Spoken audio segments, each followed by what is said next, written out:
네, 여러분 반갑습니다. 이건희 주식 투자의 이건희 인사드리도록 하겠습니다. 채널 보시기에 앞서서 구독과 좋아요 한 번씩 꾹 눌러주시고요. 아울러서 안내문을 항상 방송 오프닝에 말씀을 드리고 있습니다. 요 부분 안내를 드리면서 이 부분도 반드시 유의하시라고 좀 말씀을 드리도록 하겠습니다. 오늘 준비한 내용은요, HLB입니다. 제가 HLB를 계속해서 말씀을 드리고 있는데, 이제 지금 3월 20일이 한 달밖에 안 남았죠. 승인 어떻게 보면 관한 이러한 판단 기준일이 3월 20일로 알고 있는데 그거보다 앞당겨질 수도 있다라고 합니다. 그런데 혹시나 지금 국제 정세에 따라서 이 HLB 주가가 FDA가 승인이 되더라도 안심하기가 조금 어려운 부분이 있을 것 같아가지고 오늘 거기에 대해서 좀 이야기를 한번 나눠보도록 하겠습니다. 먼저 HLB 그리고 HLB 그룹주 주가에 관한 차트들을 먼저 살펴보도록 하겠습니다. 일단은 HLB 주가가 움직일 때요, HLB 제약이 가장 많이 오르고 있습니다. 역시나 어떻게 보면 HLB 그룹주 중에서 정통적으로 HLB 그리고 HLB 제약, HLB 생명과학이 일전에 3대장이었죠. 요 3대장 중에서 HLB 제약이 가장 급등하는 움직임이 패턴이 나오고 있는데 지금 오늘 13%가 올랐습니다. HLB 제약 같은 경우는 어떻게 보면 최고점을 찍고 반토막 정확하게 반토막 났다가 직전 고점까지 지금 회복을 했습니다. 지금 요 최초로 하락하던 구간 있잖아요. 지금 여기까지 지금 회복을 하는데 걸린 시간은 5개월. 어떻게 보면 실사라든가 자료 보완에 따른 이러한 기간에 걸쳐가지고 이런 타이밍에 맞춰서 회복한 모습을 보실 수가 있습니다. 외국인들이 4일 연속으로 샀고요. 어떻게 보면 가장 그룹 지주사격인 대장인 HLB도 9% 올랐습니다. 모양은 똑같아요. HLB 차트도 어떻습니까? 고점 대비해서 주가를 뺀 다음에 그 보완 실사 기간 동안 최초로 빠졌던 구간, 요 라인 있죠? 저항 구간까지 맞춰놨습니다. 뭐 다른 것도 필요가 없겠죠? HLB 생명과학도 빠지기 직전 부근 저항 구간까지 올라왔습니다. 요 막혀있는 일봉상 막혀있는 장대 음봉, 매물대 막힌 구간까지 딱 올려놨다. 그렇다면 지금이 어떤 타이밍이냐? 이제 슬슬 하나하나 뉴스가 나올 때마다 이러한 물량들을 소화하면서 뚫어버릴 이러한 가능성이 있다. 만약에 기대치에 관한 뉴스가 나온다 한다면 52주 기준 전고점 돌파 시도 한 방에 해버리겠죠. 왜냐? 여기서 상한가 한 방 터지면 바로 물량 돌파입니다. 그런데 요때 물린 사람들 있잖아요. 최고점에서 물린 사람들이 물량을 던지냐 안 던지냐, 요 물량을 소화할 필요가 있다라고 판단이 돼요. HLB도 마찬가지죠. 상한가 한 방 터지면 순식간에 그냥 전고점 부근 저항 돌파 시도할 것으로 판단이 됩니다. 그러면서도 계열사인 진양곤 회장, HLB 진양곤 회장이 지금 가장 그룹 경영에 관련해갖고 물량, 지배 구조를 강화하고 있는 HLB 이노베이션 아직 바닥에 있고요. HLB 테라퓨틱스, HLB 글로벌 같은 이러한 관련 인수합병에 관한 M&A 이후의 계열사들은 그냥 바닥에서 기고 있다. 이러한 주식들보다는 HLB 이노베이션 같은 경우는 이 앞선 3대장들이 계속해서 주가가 치고 올라가잖아요. 그때 어떻게 보면 한 방에 크게 쏘아 올릴 가능성이 있다. 지금 쉬고 있다라는 거는 어떻게 보면 주가가 매물 막힘이 많이 없잖아요. 한 방에 끌어올리면 40% 50% 순식간에 끌어올릴 수 있는 여력이 있는 이러한 공간을 계속해서 나타내고 있기 때문에 이 부분도 우리가 염두에 볼 필요가 있다라고 좀 설명을 드릴 수가 있겠습니다. 일단은 외국인 기관들이 들어왔다라는 점은 무언가 긍정적인 시그널이 아닐까, 이렇게 좀 판단을 해보도록 하겠습니다. 일단은 본론으로 들어가서 안심하지 못하는 이유가 가장 궁금하실 텐데, 저는 그 가장 핵심적인 내용으로는요, 미중 무역 분쟁 그리고 트럼프라는 키워드를 꼽고 있습니다. 일단 정리한 내용을 좀 짚어드리도록 할게요. 트럼프 대통령이 지금 취임하자마자 여기저기 막 관세 때리고 난리 났잖아요. 관세 때리고 난리 났는데, 여기에 따라서 우리가 좀 우려할 부분을 제가 좀 정리를 해봤어요.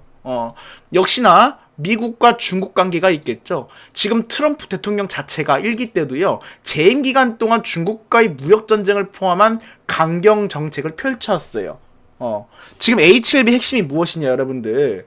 바이오 기업이잖아요. 지금 FDA 임상 승인 그리고 글로벌 시장 확대를 염두에 두고 있는 지금 우리가 어떻게 보면 굉장히 주목하고 있는 기업이잖아요. 그런데 이러한 부분이 미중 갈등이 이러한 제약 바이오 산업 공급망 수출에 영향을 줄 가능성을 우리가 좀 우려해야 될 것 같아요. 왜냐하면 FDA 규제 강화가 첫 번째 이유가 있겠죠. 이런 부분.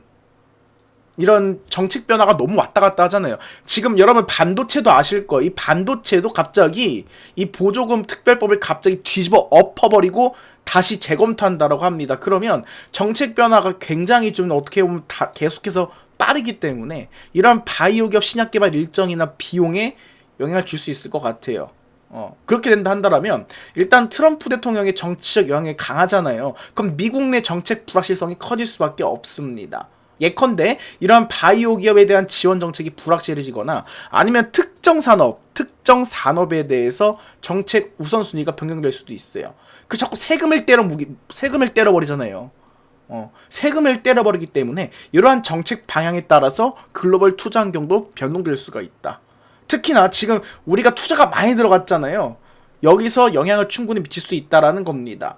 그리고 아무리 우리가 어떻게 보면 HLB가 기술이 좋고 뛰어나고 모든 걸 다 통과한다 하더라도 지금 이 트럼프 대통령의 발언 자체가 국가 경제 또는 특정 산업에 대해 부정적인 영향을 미칠 부분이 많았거든요. 그냥 단순하게 그냥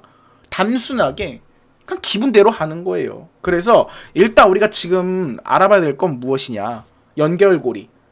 미국과 트럼프 대통령과 직접적인 연결고리가 있는지 확인이 필요하다. 그래서 꾸준한 뉴스 모니터링이 필요하다. 이 부분 같은 경우는 트럼프 대통령 으로 인해서 일어날 그런 우려할 부분이라 말씀을 드리고 싶고요. 다 전이라 돼 있네요. 취소하겠습니다. 그리고 이거예요. 모두가 아시죠? 손잡은 기업이 미국의 이러한 빅테크 바이오 기업들이면 괜찮겠는데 중국의 항서제약이랑 손을 잡았습니다. 무언가 이유가 있겠죠. 그만큼 항서제약이 그동안 적극적인 부분도 있었고요. 서로가 어떻게 보면 기술력과 자본적인 면에서 윈윈할 수 있는 구조가 있기 때문에 손을 잡았는데 지금 일단 트럼프 대통령이 대중 간격 정책을 펼치고 있다는 겁니다. 이게 뭐다? 걸림돌. 그냥 단순하게 아무리 HLB가 리보세라림이라든가 어떻게 보면 팜렐리 주막 같은 이러한 우리 신약 물질들 있잖아. 신약 물질들. 이런 물질들이 항서제약과 협력한다는 이유로 신약하거나 이런 시장 지주 취재하는 과정에서 정치적 논란으로 비화될 가능성도 있다. 원래 FDA가 과학적 근거에 따라 결정을 내리잖아요. 그런데 중국과 연관된 기업이나 협력 관계가 부정적인 시각으로 비춘 다음에 규제 환경을 갑자기 바꿀 수도 있다. 하지만 이 부분 좀 아닐 것 같아요. 왜냐? 더 이상 보완할 게 없잖아요. 보완할 게 없기 때문에 그렇지만 아직 승인이 확정이 아니기 때문에 그냥 큰 우려는 아니지만 변수로 작용할 수 있다라는 것을 말씀을 드리는 겁니다. 우구심은 끝도 없었지만 일단은 보완했잖아요. 전부 다. 그런데 일전에 트럼프 행정부 당시에 이런 부분이 있었어요. 일기 때 우려되는 거는 이 부분. 특정 의료 제약 제품의 중국 의존도를 줄이려는 움직임. 지금 딥시크 관련 이야기 나오니까 AI 관련 미친듯이 지금 규제하려고 난리치잖아요.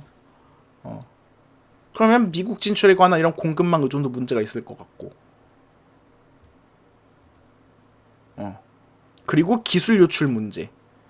중국과 협력한다는 것만으로도 그냥 이렇게 HLB가 기술 협력이나 임상 데이터를 항서제약과 공유하는 과정에서 기술 유출.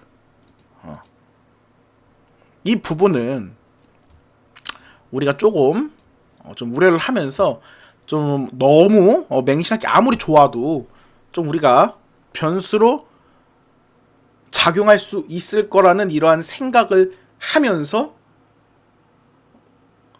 염두에 볼 필요는 있다라는 것을 조금 말씀을 드릴 수가 있겠습니다. 일단 대응 방안은 현실적으로 이러인 것 같아요. 투명성 강조죠. 지금 어떻게 보면 빨리 승인이 돼야죠. 일단 승인이 되고 나서도 이거를 좀 해야 될 것 같습니다. 투명성 강조. HLB가 항서제약이랑 협력관계잖아요. 그러면 미국 내 규제 및 기술 유출과 관련된 일은 없음을 강조하면서도 협력 내용을 투명하게 공개한다 생각을 합니다. 그리고 주주분들한테도 믿어달라고가 아니라 계속해서 적극적으로 소통하는 자세도 있어야 된다라고 생각을 해요. 그리고 제일 중요한 거, 이거 별표. 제일 중요한 게 바로 다각화예요. 일단은 글로벌 파트너십은 항서제약이잖아요. 중국이 아니라 또 다른 이러한 파트너사를 찾아야 될 것 같아요. 유럽 쪽 특히나 이러한 전략을 제시하면 충분히 우려를 완화할 수 있다라 판단이 되고요. 뭐 미국 내 입지 강화는 승인만 되면 솔직히 세계 최초이기 때문에 정말 이게 꿈의 신약이잖아요. 그렇기 때문에 그 부분 같은 경우는 걱정은 안 하는데, 일단 항서제약이 묶여있기 때문에 미국 내 바이오 파트너사들 있잖아요. 굉장히 좀 굵직굵직한 이런 파트너사들, 이러한 부분이랑 협력관계를 정말 인정을 잘 받아서 추가로 구축을 하는 이런 구축을 했으면 좋겠다라는 말씀을 드리고 싶습니다. 그냥 결론적으로 말씀드리면 항서제약과의 협력이 분명한 기회는 맞습니다. 기회는 맞는데 동시에 미중 갈등 국면에서 잠재적 리스크가 있다라는 부분, 그리고 HLB 그룹 자체가 진양권 회장뿐만 아니라 HLB가 이를 어떻게 관리하느냐에 따라서 미국 시장에서의 성공 여부가 달라질 것이다. 이렇게 좀 말씀을 드리도록 하겠습니다. 이렇게 좀 말씀을 드리겠고요. 뉴스를 보시더라도 유한양행은 자꾸 기사가 나와요. 승인하고 17만원 갔죠? 승인하고 17만원 가고 17만원 갔는데 이제는 실적과 제품 판매로 이어져서 뭔가를 보여줘야 되기 때문에 주가가 요구하는 행보가 있다 판단이 됩니다. 그런데 기사는 자꾸 HLB랑 비교하는 기사가 나와요. 항암제를 잡아라. HLB는 글쎄. 지금 연매출 2조원 돌파했잖아요. 유한양행이. 렉라자 수출하면서 지금 한 2조원가량 매출을 돌파했다고 하는데, 뭐 리보세라님이라든가 캄렐리 주막 같은 이런 HLB가 가지고 이러한 신약도 수출하면 전 2조원, 모두가 아시잖아요. 단순히 2조라 생각 안 하시잖아요. 네. 다 그 이상으로 생각하시는 거 아닙니까? 네, 그렇기 때문에 이거는 비교 대상이 아니다. 그래서 정말 주주분들 그동안 고생 많으셨고, 최초로 그 기사가 나온 구간부터 보시면 2017년, 18년 요 구간부터 거의 한 8년이잖아요. 8년. 정말 FDA 모든 임상 기간 동안 정말 쥐었다 폈다 그런 고생이 많으셨는데, 그게 아마 이제 다음 달 안에 결정이 나는 거잖아요. 그래서 정말 잘 돼가지고 회사 차원에서도 적극적으로 대응하고 적극적 소통하고 주주분들도 성공하셨으면 좋겠다라는 말씀 드리도록 하겠습니다. 저는 여러분들을 끝까지 응원할 것이고요. 지금까지 이건희 주식 투자의 이건희였습니다. 여러분들 다시 한번 채널 구독과 좋아요 한 번씩 꾹 눌러주시면 감사드리겠습니다. 여기서 방송 마무리할게요. 감사합니다.